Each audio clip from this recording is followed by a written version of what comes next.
Welcome to Esoteric Guardian. Today's topic may seem innocent on the surface, a simple story from childhood, but beneath its layers lies a disturbing framework of esoteric symbols, initiatory trials, and ancient doctrines disguised as a fairy tale. Most people think of Pinocchio as just a wooden puppet who wants to become a real boy. That's the version they know from cartoons or books meant for children. But the original tale, written by Carlo Collodi in 1883, carries messages that were never intended for young audiences. Hidden within the narrative is a symbolic journey, one that parallels ancient initiation rites found in mystery schools and Masonic orders. The story is not about childhood, it's about the soul, about transformation, and about the terrifying price of ignorance, disobedience, and material attachment. Let's begin. The author of Pinocchio, Carlo Collodi, was not just a writer. He was a known Freemason, active during a time of political and social upheaval in 19th century Italy, specifically during the National Reunification, a movement also supported by fellow Mason Giuseppe Garibaldi. Collodi's Masonic ties were not incidental. They influenced his worldview, his philosophy, and most importantly, the way he wrote The Adventures of Pinocchio, published in 1883. This story, often dismissed as a simple tale about lying and punishment, was in fact constructed as an allegory of Masonic initiation. It follows the transformation of an unformed soul through disobedience, suffering, symbolic death, and eventual rebirth. Pinocchio represents the raw, profane material, the apprentice who must endure hardship to become enlightened, to become a real man in the esoteric sense. To understand the full scope of this allegory, we need to look at the story in detail. Let's walk through it, step by step, and uncover what's truly hidden behind the surface. The story of Pinocchio doesn't begin with a miracle. It begins with a piece of wood, ordinary, rough, and seemingly useless. No sacred origin, no divine intervention, just discarded material lying in the workshop of an old man. And yet, that piece of wood was already alive. Geppetto, a solitary carpenter, finds it and decides to carve a child from it.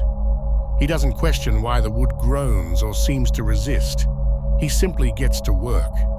He wants a son, and if he can't have one by natural means, he'll build one himself. This decision doesn't come from love. It's about desire, about imposing form where there was none, about control. And from that desire, Pinocchio is created, a child shaped by hands, not born through life. He enters the world under conditions he never chose. From the moment his face is carved and his limbs assembled, he's treated not as a being, but as a project. Something to be completed, improved, corrected. His purpose is clear: to become real, to meet the standards of others, to obey. There's no room for freedom in this arrangement, only duty. He isn't asked what he wants. He's told what he must become. This opening moment holds more meaning than it seems. In esoteric symbolism, Geppetto embodies the figure of the demiurge, the creator of form, but not of soul. In Masonic tradition, he represents the master craftsman. Pinocchio is the raw apprentice, the unshaped material that must be refined, not for its own sake, but to fit a purpose defined by others. The wood itself represents untransformed matter, the unconscious self before any spiritual awakening. And here's the unsettling detail. The wood was already alive before Geppetto touched it, which means the soul was there, trapped inside something unfinished. Collodi's choice to describe this is not accidental. He was a Freemason, deeply involved in the symbolic language of initiation, transformation, and the struggle between form and essence. The message is clear. The soul doesn't enter life freely. It arrives bound, forced into a role it never asked for. The carved wood takes shape, and then something happens that no one expected. Pinocchio comes to life, not by his own will, not through an act of love, and not even by the hand of his creator. Life is given to him by a figure who appears without explanation, the Blue Fairy. But she doesn't grant him freedom, she gives him conditions. Pinocchio is alive, but under a test. He's told that only if he proves himself to be good, obedient, and brave will he be allowed to become a real boy. Until then, he remains a thing, a puppet bound to a purpose that isn't his. From the very first moment, existence is not a gift, it's a debt. His only goal is to prove that he deserves to exist. In esoteric terms, this moment is critical. The Blue Fairy represents higher authority, not a mother, not a savior, but a watcher. In Gnostic tradition, she can be seen as Sophia, a divine intelligence who oversees the journey of the soul through the material world. Or, from a Masonic perspective, she might symbolize the lodge itself, the unseen power that imposes trials upon the initiate. She does not offer freedom, she offers rules. Pinocchio is not born with a soul. He is promised that through suffering and obedience, he might someday earn one. And this is the first trap, life as a test, where every misstep carries a price. The process has begun. The soul, still blind, is now caught in a system of judgment set by higher forces. Worse still, Pinocchio cannot understand the world he's been thrown into. Yet he's expected to act as if he does. He's punished not just for disobedience, but for being ignorant, for not knowing how to function in a world that never taught him. Every mistake is met with correction. Every natural impulse is labeled wrong. He isn't guided, he's controlled. His so-called life is just the space between commands, between trials, between moments where others decide if he's worthy. And this is the hidden key. Pinocchio is born a slave to a promise. From the first breath, his life is no longer his. He belongs to the one who made him, and the one who now controls him. He is property, not just of Geppetto, but of the system that gave him life with strings attached. Geppetto, obsessed with the idea of turning the puppet into a real boy, sends Pinocchio to school. He believes that formal education will fix what's missing, that it will transform a wooden body into a worthy soul. But for Pinocchio, the world is alien. Everything is unfamiliar, contradictory, and harsh. No one explains anything. He's given orders, commands, and threats, but never guidance. On his way to this so-called place of learning, he is stopped by two figures, the fox and the cat. They promise him freedom, riches, a life without rules or punishments. No more school, no more lectures, no more being told what to do. Just easy wealth and adventure.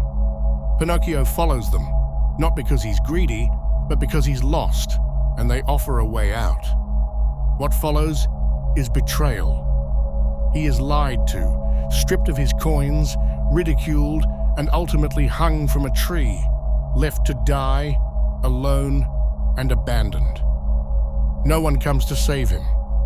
This sequence is not random. The school represents the system of control, the machinery of indoctrination. It doesn't teach independence. It doesn't nurture thought. It demands blind obedience. For children, and for souls, this system isn't a path to growth. It's a cage built out of expectations. Pinocchio doesn't rebel out of evil. He stumbles because he wasn't prepared. He was thrown into a world of rules he didn't understand, and punished for failing to obey them. The fox and the cat are not just criminals. They are false liberators. They represent the deceptive paths offered to the untrained soul. Alternatives that promise freedom but deliver pain. They appeal to instinct, to desire, to the yearning for escape. But their only purpose is to lead the soul off course, so it can be punished and controlled even more harshly. And the hanging, that early brutal moment, marks the first symbolic death. Pinocchio is not killed, but he comes close. He learns that any step outside the imposed path brings immediate suffering. The world doesn't forgive mistakes, it punishes them. This is the dark truth. The system does not educate, it enforces.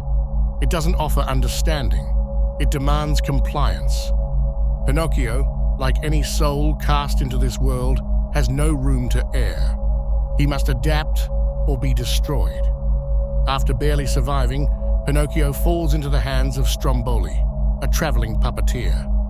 Stromboli sees the living puppet not as a miracle, but as an opportunity. He puts him on stage, makes him dance, sing, entertain the crowds, and the people love it. Pinocchio becomes a star, but when the show ends, the truth is revealed. He's not a guest, not an artist, he's a prisoner. Stromboli locks him in a cage, denies him food, refuses to listen. Pinocchio pleads, begs for mercy, but Stromboli sees only profit. The boy is valuable, but only when he performs. When he's silent, when he rests, when he fails to bring joy to others, he's locked away. All Pinocchio wanted was to live. Now he exists only to serve. Stromboli is not just a man.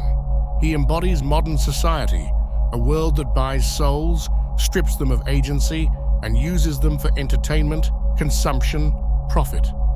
The stage is the illusion of acceptance, the lie that if you serve others, if you make them laugh, if you bring them pleasure, you'll be rewarded. But the reward is conditional. You matter only as long as you obey. And the cage, it's not just made of iron, it's psychological. It represents the total loss of control, the moment when the soul becomes property. Pinocchio no longer owns his voice. He sings, but the song isn't his. He moves, but only on command. His life has been outsourced. He exists to generate value for someone else. Here lies the hidden key. Pinocchio sings, but his voice no longer belongs to him. His joy, his pain, his effort, they've been commodified. The soul has become a product, trapped in a system that rewards only compliance. And all that remains is to wait for someone to open the cage, for someone to allow him to live again. But those in control have no intention of letting go. Then he escapes again. Pinocchio runs, not from danger, but from obedience, from the system that punished him, caged him, humiliated him. He no longer wants to follow rules. He no longer wants to suffer. That's when he hears of a place with no school, no commands, no punishments, a place where every desire is allowed, the island of pleasure. There, children live without restraint, no lessons, no work, just games, food, noise, destruction. They laugh, fight, break things, indulge. And for the first time, Pinocchio feels like he belongs. Here, no one tells him who to be. No lectures, no expectations, just freedom, raw and intoxicating. Or so it seems. He gives himself to it fully, laughing, shouting, mocking, devouring everything around him. In this chaos, he feels alive. He thinks this is real life, freedom without cost. But when the laughter fades and morning comes, everything has changed. A mirror shows him what he has become: long ears, hooves, and a braying sound that escapes involuntarily from his throat. He no longer recognizes his own voice, his own body. Pinocchio is no longer a boy. He has become a donkey. And donkeys are not free. They are sold, beaten, forced to work until they collapse. And so he is, humiliated, controlled, degraded again. Only now he cannot even speak. His soul has been reduced to an animal. The island of pleasure is not paradise. It is a soul farm, designed to trap the inexperienced. It offers freedom as bait, inflating the ego, encouraging indulgence, then stripping away identity. The children believe they are choosing pleasure, but in truth, they are being harvested. The donkey is the symbol of spiritual collapse. The soul has surrendered its will, its reason, its essence, and has been reduced to a tool. No voice, no face, no memory of self. Just obedience through pleasure, then obedience through pain. The pleasure was never real. It was designed, controlled from above. The system that punished disobedience also manufactured false freedom, knowing the end would be the same: submission. This is the darkest truth so far. Pinocchio thought he had chosen, but his choice was manipulated, his desire weaponized against him. Freedom, misunderstood, became just another chain. At this point, Pinocchio has nothing left. He's lost his freedom, his voice, even his own body. All that remains is a desperate search for Geppetto, his creator, who has vanished. He finds him in the worst place imaginable, inside a whale, trapped in darkness, frail, starving, waiting for death, alone in the belly of the beast. Without hesitation, Pinocchio throws himself into the sea. He dives into the abyss, into the unknown, and finds Geppetto in that suffocating void. And there, something changes. For the first time, Pinocchio stops thinking about himself. He doesn't run. He doesn't complain. He carries Geppetto on his back. Together, they escape the whale, but Geppetto collapses in the water, unable to swim. Pinocchio drags him, pulls him toward the shore, fighting the waves, exhausted, broken. Pinocchio lies dead. His wooden body floats in the water, still, broken, emptied by the ordeal. He gave everything: his will, his body, his life. There is nothing left to take, nothing left to fight for. And then, she appears. The blue fairy, distant, unreadable, untouchable. She does not weep. She does not mourn. There is no tenderness in her eyes, no grief for what was lost. Only completion, the silent execution of what was always meant to happen. With a gesture, she transforms him. The lifeless wood dissolves. The rough edges, the imperfect grain, they vanish. In their place stands a child of flesh and blood. The puppet is gone. What remains is the final product. Geppetto cries with joy. He embraces the boy, now real. The journey, the pain, the punishment, all of it is over. Everything ends well. Pinocchio has been accepted, transformed, rewarded, but through it all, no one ever asked if he wanted this. This is not rebirth. It is ritual formatting, the final phase of a programmed transmutation. Pinocchio has endured the Negrido, the descent into darkness, confusion, suffering. He has passed through albedo, purification through obedience and sacrifice, and now he reaches the final stage, rubedo, the fixing of his final form. But this form is not free. It's the version that others wanted. The wild soul, unpredictable, dangerous, alive, has been recast into something useful, something accepted, something real by the standards of those who judged him. In the language of alchemy, this reflects the great work, the perfection of base matter into something refined. In Masonic symbolism, it is the transformation of apprentice into master. But behind both is a cold truth. What was lost along the way was identity. The soul that once resisted, questioned, wandered. That soul has been erased. What remains is a being that fits perfectly into the world that shaped him. And this is the final, hidden key. Pinocchio has no strings, but he doesn't need them anymore. The control is internal. He is no longer a soul seeking freedom. He is a finished product, molded to fit the system that created him. No more disobedience, no more doubt. He has become what they wanted. And now that he is real, they can finally let him live. Most people remember Pinocchio as a story about the value of truth, obedience, and hard work. A tale for children about how to become a good person. But when you examine the original narrative and the symbols hidden within it, you find something far more disturbing. Pinocchio was not rewarded for being good. He was conditioned.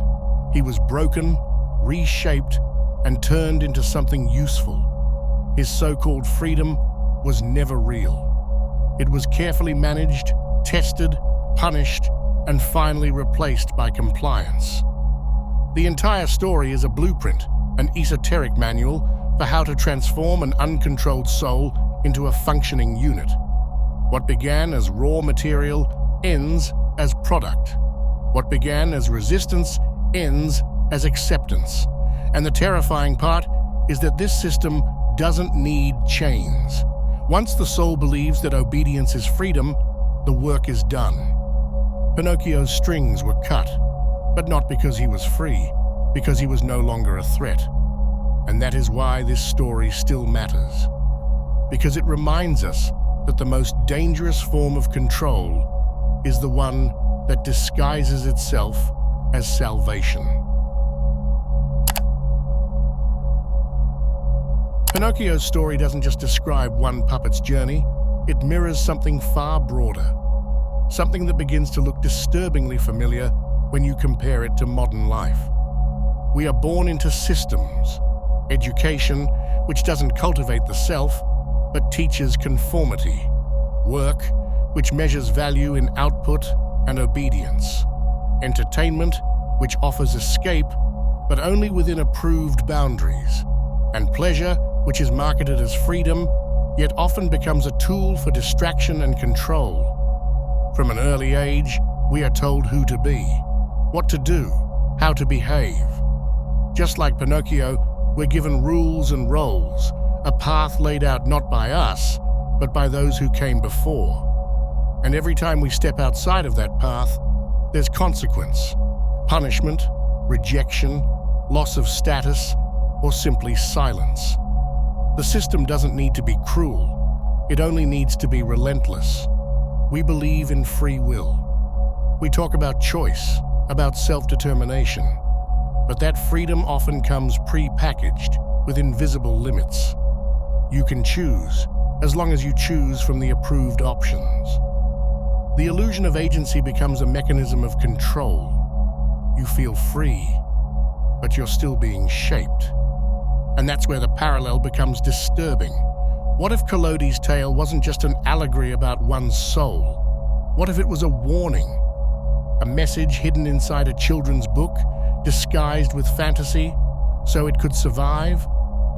What if the journey of Pinocchio reflects how the human soul is processed, how we are refined, broken, and remade by systems that pretend to serve us? The phases are the same. Birth into ignorance, education into compliance, punishment for deviation, reward for submission, and finally, transformation into a version of the self that fits the world's design, not yours. It raises a deeper, haunting question. What if the world we inhabit is a machine of transformation? Not for freedom, but for alignment. A structure built to grind down the unpredictable soul until it becomes useful, obedient, and silent. Are we living lives we chose, or lives that were chosen for us? Maybe the story of Pinocchio was never about becoming real. Maybe it was about what we lose on the way there.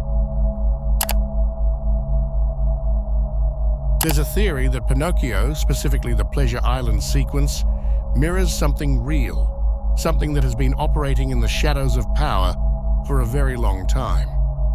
In recent years, we've seen real-world examples of people who built influence through compromise.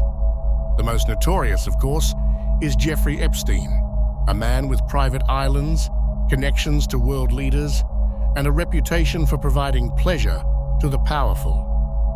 But what made Epstein's operation truly disturbing wasn't just the abuse, it was the system behind it.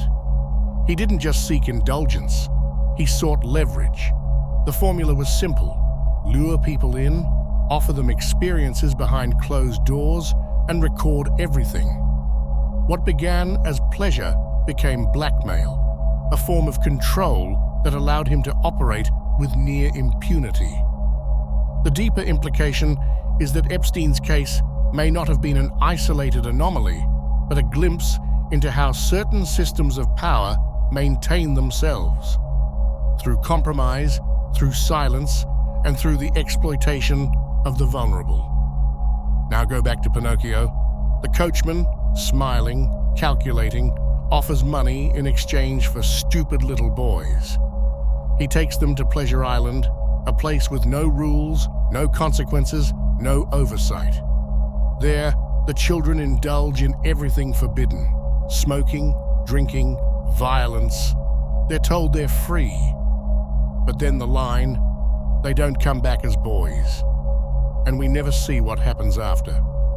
The transformation into donkeys is symbolic, yes. But the unsettling undertone is that these children are being turned into tools, stripped of identity, sold off to labor, or worse. The story doesn't show redemption, it shows commodification. Here's where the theory becomes chilling. Pleasure Island may represent a system, a place where the powerful manufacture scenarios that exploit innocence, then use the aftermath for gain, be it financial, political, or social control. And if Epstein did exactly this in real life, gathering the naive, promising rewards, creating situations that could be used to manipulate others, then Pleasure Island isn't fiction. It's a model. This theory suggests that Pinocchio, written in the 19th century and adapted in 1940, echoes knowledge of such practices, knowledge that may have existed long before it reached public consciousness. Whispers about powerful men, elite circles, and exploitation masked as entertainment have circulated for centuries. Could Collodi have heard these whispers? Could Disney's animators, writers, or executives in 1940 have known or suspected something? Or is it all coincidence? And the deeper question, is the coachman just a villain or a symbol of something that's been here all along? Because if you view Pinocchio not as fantasy, but as coded allegory, the picture darkens. The children aren't just punished for misbehaving. They are targeted because they are vulnerable, easy to manipulate, and profitable to those without conscience. And this brings us back to reality. We may never know if Pinocchio was meant as a warning, but the parallels are impossible to unsee. And if they reflect something real, something that's been happening not just recently, but for generations, then this story may carry a message far more disturbing than anyone wants to admit. A message that compromise, not power, rules the world, and those who pull the strings are often the ones you never see. Pinocchio is not a children's story. It is a blueprint, a ritual map for how to break a soul, reshape it, and insert it into a system. What seems like a tale about obedience and morality is actually a step-by-step guide to initiation through control, punishment, and the illusion of choice. From the rough piece of wood to the perfect boy of flesh, every phase in Pinocchio's journey mirrors the process of refining the human soul into something useful. Useful for who? For the ones who built the system, for those who define what it means to be real. And through this lens, Pinocchio becomes a mirror, not of childhood, but of modern life. Education, work, entertainment, pleasure, even so-called freedom, all carefully managed, all designed to format the individual into a role. The price? Identity, will, freedom. The most disturbing part is that Pinocchio never escaped. He wasn't liberated. He was accepted because he had finally become what they wanted him to be. and that acceptance was branded as success. This story doesn't celebrate freedom. It shows how control can disguise itself as love, how obedience can feel like reward, and how transformation can be the end of the self.